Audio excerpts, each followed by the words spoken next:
नमस्कार भैया। आज हम आपको हिंदी व्याकरण से संबंधित उपसर्ग के बारे में बताएंगे।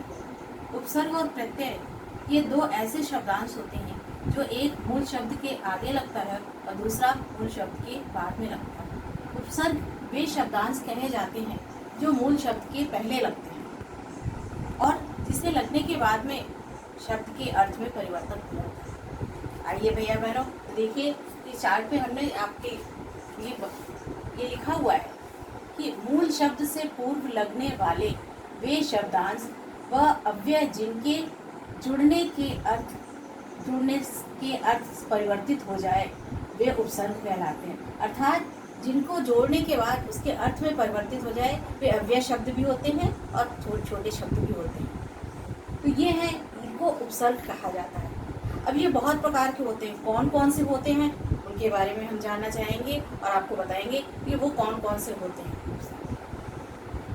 उपसर्ग और उनके उदाहरण। ये जैसे सु शब्द है, सु उपसर्ग है। ये सु उपसर्ग को सु प्लस रीति जुड़ करके सुनीति बन गई। इसी प्रकार से बनता है सुविचार, सु प्लस मति सुमति। दूसरा उपसर्ग आता है अ उपसर्ग अ प्लस मोल, अजमा मोल अमोल बना। अजमा ज्ञान अज्ञान, अजमा पूर्व अपूर्व, अजमा धर्म अधर्म। तीसरा आता है प्र उपसर्ग जैसे प्र जमा बल प्रबल बन गया। प्र जमा योग प्रयोग, प्र जमा गति प्रगति, प्र जमा चार प्रचार और इसी प्रकार से प्रयास बनता है।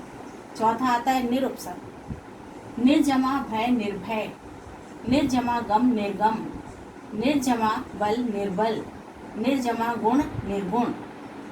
पांचवा आता है दुरुपसर्ग, दुर्जमा गुण दुर्गुण, दुर्जमा जन दुर्जन, दुर्जमा बल दुर्बल, दुर्जमा लग दुर्लभ। इस तरीके से छठा नंबर पे आता है वी उपसर्ग, जिससे बना है वी जमा ज्ञान विज्ञान, विकास, वी जमा देश विदेश।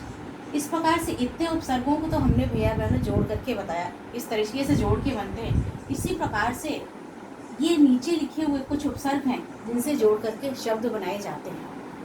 जैसे अनु से होता है अनुसरण, अनुशासन, अनुदार, अनुपस्थित और अनुलोम। ये अनु से बने हैं। आ से आगमन, आचरण,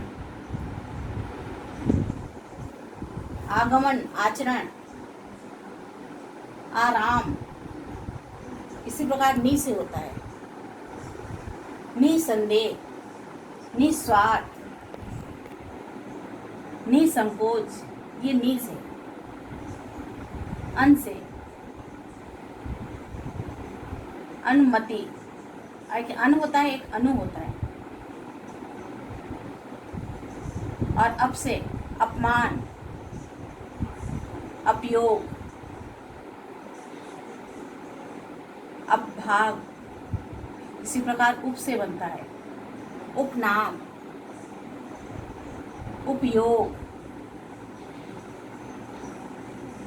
उपस्थिति। इस तरीके से भैया बहनों ये उपसर्ग थे जिनके बारे में मैंने आपको बताया।